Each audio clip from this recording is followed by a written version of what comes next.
Assalamualaikum warahmatullahi wabarakatuh. Perkenalkan, nama saya Habibila Nur Amalia, NIM 09 dari Prodi S1 Kebidanan Universitas Nahdlatul Ulama Surabaya.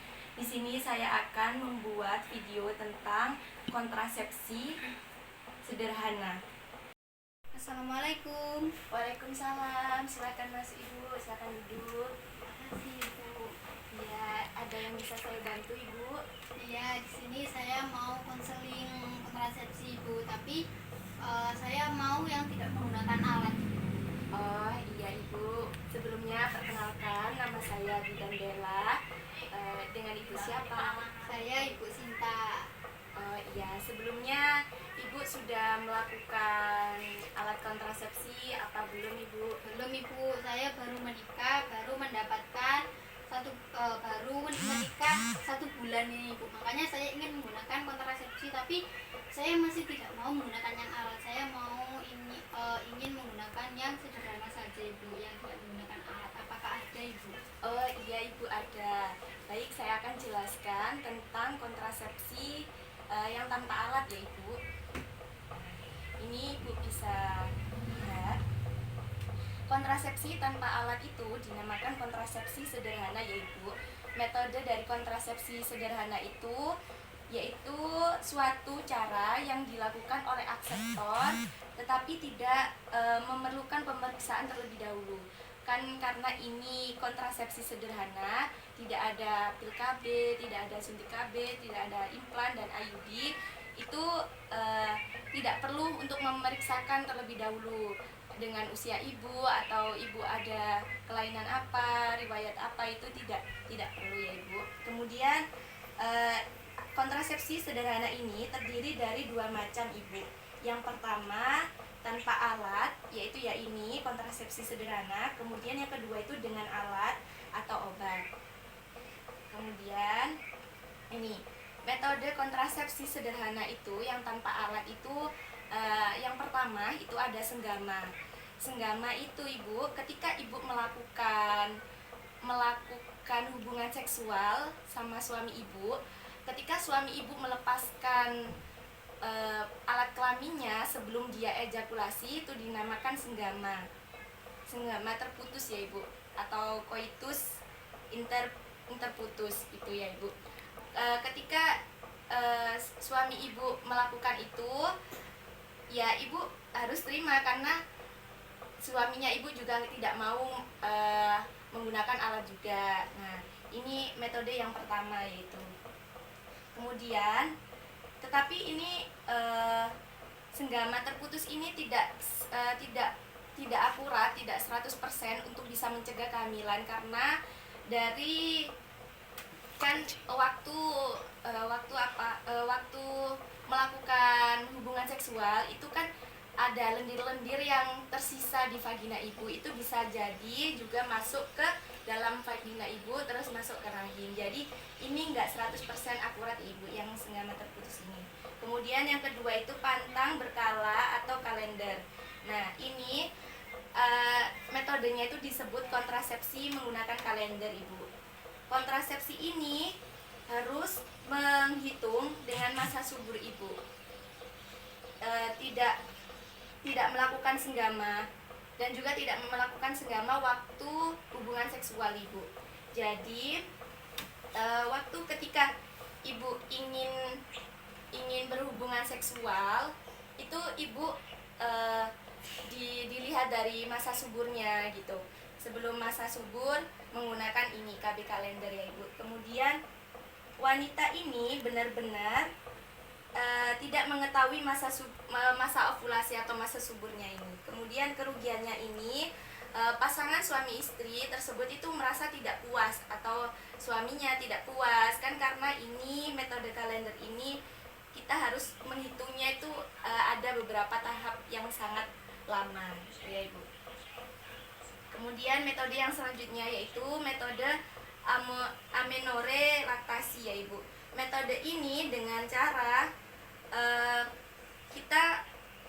metodenya itu dengan cara menyusui ibu. Kita menyusui, cara kerjanya itu ini waktu ibu sudah melahirkan itu menyusui itu ada penekanan pada ovulasi ibu. Kemudian di metode hormon amenorre laktasi ini itu ada peningkatan hormon prolaktin. Nah, peningkatan hormon prolaktin ini terjadi setelah persalinan. Terjadi setelah persalinan yang sudah ibu alami. Kemudian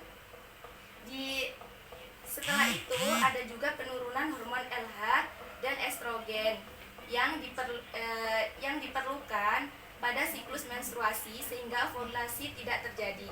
Jadi waktu ibu menyusui itu hormon prolaktin ini bisa menyebabkan penurunan hormon ini tuh meningkat, prolaktinnya ini peningkatan prolaktin waktu ibu menyusui, tapi ada penekanan pada ovulasi. Nah, ada juga hormon yang bisa menurunkan, yaitu hormon LH dan estrogen. Jadi di sini juga ibu waktu menyusui itu nggak asal menyusui gitu, ada tata caranya juga. Waktu yang harus diperlukan untuk menyusui, yang harus diperhatikan itu yang pertama, ibu harus menyusui secara eksklusif dalam sehari itu harus menyusui 24 jam. Kalau kurang dari 24 jam itu bisa ini metode amenorre laktasi ini bisa tidak akurat atau tidak berhasil gitu ya ibu. Kemudian ada ibu harus menyusui bayi selama 10 sampai 12 kali selama 24 jam. Jadi ketika ibu menyusui si bayinya kurang dari 10 sampai 12 ini metode ini tidak akan berhasil. Maksudnya itu kurang akurat gitu. Kalau lebih juga nggak apa-apa, tapi ini minimalnya ya ibu. Kemudian ketika ibu menyusui harus selama 4 jam sekali. Ketika kurang dari 4 jam sekali itu tidak akan berhasil atau tidak akurat ya ibu. Kemudian bayi tersebut harus menghisap payudara ibu, harus menghisap sendiri puting ibu, tidak boleh dipompa, tidak boleh karena ibu menggunakan ini kontrasepsi amenorre laktasi ini. Kemudian ibu harus dalam masa belum menstruasi atau masa nifas setelah ibu melahirkan atau persalinan, ibu boleh menggunakan kontrasepsi sederhana yang ini, yang amenorre laktasi. Ketika ibu sudah melalui masa nifas itu tidak bisa ibu. Kemudian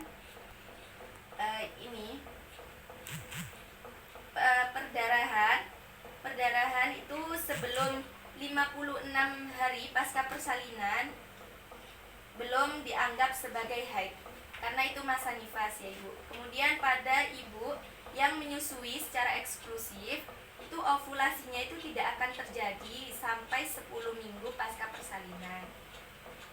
Jadi yang terakhir itu keberhasilan menyusui ini 1:100 dalam 6 bulan pasca persalinan. Jadi ini juga tidak boleh dilakukan ketika setelah masa nifasnya itu sudah selesai. Kemudian ada metode lendir cervix.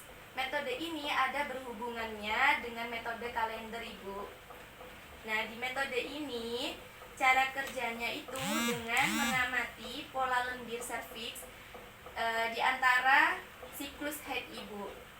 Kemudian sebelum masa subur itu cervix itu biasanya tidak mengeluarkan lendir. Ketika masa subur, cervix akan mengeluarkan lendir itu yang berwarna putih, itu kenyal, bisa ditarik gini ibu, berkisaran itu biasanya kalau masih masa kering atau apa gitu 2,5 sampai 5 gitu ibu. Terus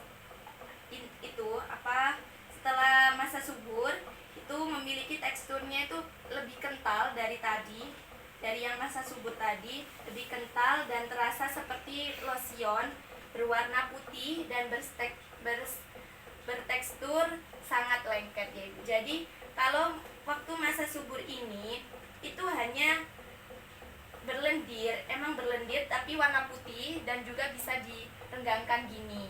Kalau yang setelah masa subur itu agak kental dan juga kayak bertekstur lengket, beda teksturnya Ibu. Kemudian di masa subur ini ada beberapa zona Ibu. Yang pertama itu ada zona berdarah Ibu.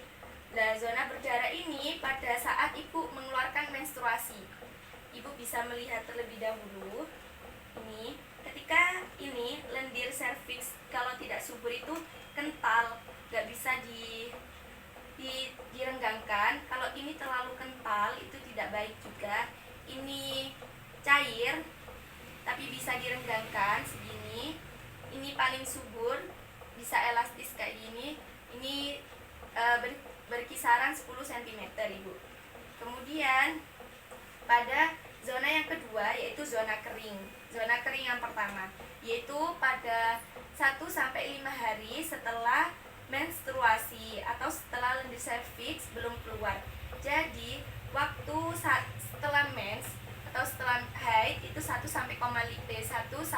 hari itu mengeluarkan lendir serviks yang kering Ibu, tidak terlalu lengket atau terlalu bisa direnggangkan. Kemudian zona basah.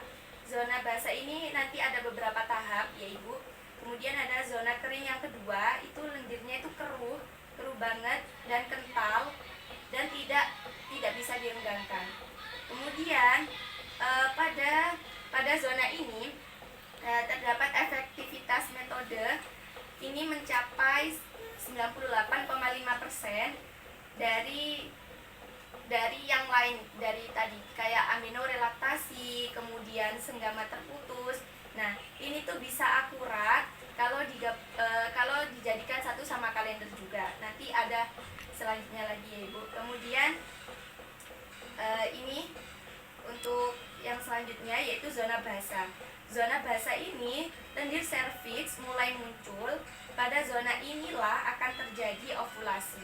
Nah, pada zona basah ini ada hari basah pertama sampai ke-6. Nah, makanya kenapa sih kok pasangan suami istri itu kadang tidak mau menggunakan alat kontrasepsi yang kalender, karena jangkanya itu terlalu panjang, bisa seminggu atau seminggu lebih gitu. Hari basah yang pertama itu lendirnya itu keruh dan kental kayak yang ini keruh dan kental. Ini zona basah yang pertama. Kemudian zona basah yang kedua itu lendirnya itu keruh dan kental, kemudian bisa direnggangkan, berkisaran kurang lebih 2,5-5 cm. Kemudian hari yang ketiga itu Ibu, lendirnya itu lebih cair dan elastis, bisa direnggangkan sampai lebih jauh dari ini. Kan ini kalau 5 cm, ini berkisaran 6 atau enggak itu 7 cm. Kemudian pada waktu hari basah keempat itu lendir itu lebih berair dari hari sebelumnya ini, dari hari yang ketiga ini, dan lebih jernih serta renggangannya itu lebih jauh. Kemudian hari yang kelima ini lendirnya itu sangat berair, kekentalan sama seperti telur dan lebih elastis. Jadinya itu kalau hari kelima waktu zona basah itu lebih segini, renggangnya itu lebih panjang dari yang hari basah sebelumnya. Kemudian hari basah ke-6 itu lendir serviks itu keluar dengan tekstur jernih dan masih dalam periode ovulasi. Kemudian apakah Ibu ada pertanyaan dari senggama terputus sampai lendir serviks barusan? Ada Ibu. Bagaimana cara saya mengetahui kapan perkiraan saya ini masa suburnya? Oh iya Ibu, saya akan mengasih tahu Ibu cara bagaimana menghitung masa subur ya Ibu. Di sini Ibu, apakah menstruasinya rutin? Iya Ibu. Oh iya, rutin. Berapa siklusnya berapa lama? 28 hari. Oh, 28 hari. Ya, 28 hari ini siklusnya Ibu. Kemudian Ibu haid waktu bulan April tanggal berapa? Tanggal 1 April. Tanggal 1 April. 1 April ini haid ya Bu, Iya. bulan April. Kemudian kapan Ibu haid di bulan Mei? Caranya itu Ibu, ini kan siklus Ibu itu 28 hari. Nah itu Ibu tambahkan sama haid yang pertama Ibu itu pada tanggal berapa itu. Kan jadi berarti tanggal 29, oh maaf, ini kan siklusnya 28 hari, berarti haidnya itu 29 April ya Ibu, nggak sampai 30 hari. Nah ini ditambahkan ini, berarti ini hasilnya 29 April. Kemudian untuk menghitung masa suburnya Ibu ketika waktu ovulasi itu, ini siklus haidnya Ibu ini dikurangi 14, itu jadi 14. Nah cara menghitungnya kan ini tanggal 14 April ya Ibu. Ibu ini masa subur. Ketika masa subur tadi itu kan selama 1 minggu ya Ibu.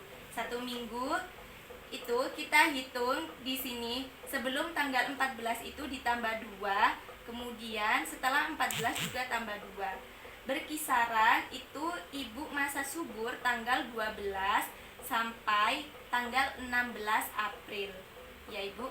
Ketika Ibu melakukan hubungan seksual pada ini dengan menggunakan kalender, itu tidak bisa Ibu, karena ibunya sudah masa ovulasi dan masa subur. Sebaiknya Ibu melakukan sebelum masa subur ini dan masa ovulasi ini. Apakah Ibu sudah paham? Ya, sudah Ibu. Nah, saya akan melanjutkan lagi ya Ibu dengan yang selanjutnya, yaitu suhu basal. Suhu basal ini juga ada berhubungan dengan kalender dan juga lendir cervix. Suhu basal ini adalah suhu tubuh yang didapat ketika kondisi ibu itu baru bangun tidur, tidak melakukan aktivitas apapun ya Ibu. Nah itu Ibu bisa juga mengecek suhu tubuh Ibu ketika baru bangun tidur. Itu pada saat tidak ovulasi itu Ibu cek, itu suhunya itu 35,5 sampai 36,0 derajat ya Ibu. Kemudian waktu ovulasi Ibu cek lagi akan berubah, karena pada saat ovulasi ini hormon progesteron ini yang meningkat, jadi suhu tubuhnya Ibu juga meningkat. Yang mempengaruhi suhu tubuhnya meningkat itu hormon ini Ibu, hormon progesteron. Itu ketika Ibu ovulasi hormonnya itu berkisaran 37 sampai 38 derajat Celcius. Nah, sekitar 3 sampai 4 hari setelah ovulasi atau setelah masa subur, itu suhu basal akan tetap tinggi dan kemudian akan turun sekitar 2 derajat saja. Kemudian ketika menjelang menstruasi, hormon progesteron ini akan menurun atau meluruh dan suhu tubuh ibu akan normal kembali. Jadinya ketika ibu memilih kontrasepsi sederhana yang kalender, itu ibu harus bisa menggabungkan atau harus bisa menghitung suhu basal, kemudian lendir serviks itu sama kalender, itu harus benar-benar akurat. Ketika ibu salah menghitungnya atau ibu tidak konsen waktu itu akan tidak akurat Ibu, hasilnya tidak akan bagus nanti. Kemudian ini simpotermal, itu mengenali masa subur wanita melalui pengamatan terhadap 3 indikator tadi. Nah, indikator tadi yang saya sebutkan Ibu, yaitu perhitungan kalender, kemudian peningkatan suhu basal dan lendir serviks ini sangat berhubungan erat. Nah, ketika Ibu tidak bisa menghitung atau ada kekeliruan, itu tidak akan akurat dan tidak akan benar dan akan selalu salah. Jadi Ibu harus benar-benar kalau ingin memilih kontrasepsi sederhana yang kalender, Ibu harus benar-benar siap untuk bisa menggabungkan semua ini, ketiga-tiganya ini, agar bisa akurat lagi ya Ibu. Apakah Ibu bisa mengerti? Iya Ibu, saya sudah mengerti dengan apa yang Ibu jelaskan tadi. Apa Apakah ada pertanyaan, Ibu? Allah sudah tidak ada Ibu. Baik, Ibu. Terima kasih atas kunjungannya, Ibu. Apabila Ibu ada yang ingin ditanyakan lagi atau kontrasepsi dengan alat, Ibu boleh datang ke PMB saya ya, Ibu. Ya Ibu, terima kasih atas penjelasannya Ibu. Saya permisi dulu ya Ya, Ibu. iya Ibu, hati-hati di jalan ya, Ibu. Ya. Sekian video dari saya, kurang lebihnya mohon maaf. Wassalamualaikum warahmatullahi wabarakatuh.